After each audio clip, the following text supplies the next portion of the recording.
How to recover Bybit accounts. Hi everyone, welcome back to our channel. This is Rose from Create Login and Delete. Without further ado, let's begin.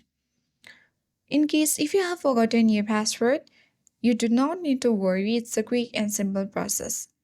First, launch Bybit app on your phone and make sure that you reach on the home page.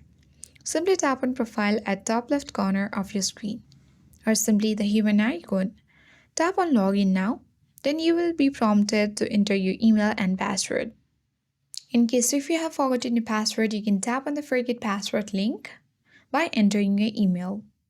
On the next page, enter your valid email address in the text box and tap on reset password and select get code.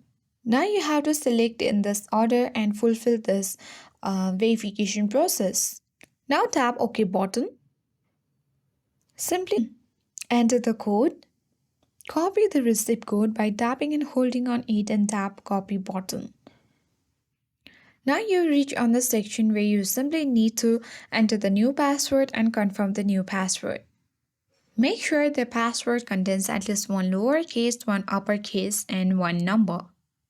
Reset your password and you will land on this login section where you need to enter your credentials and log into your account. And that's how you can successfully recover your Bybit account. I hope this guide was helpful. If it was, then do like, share, comment, and don't forget to subscribe. Thank you for watching.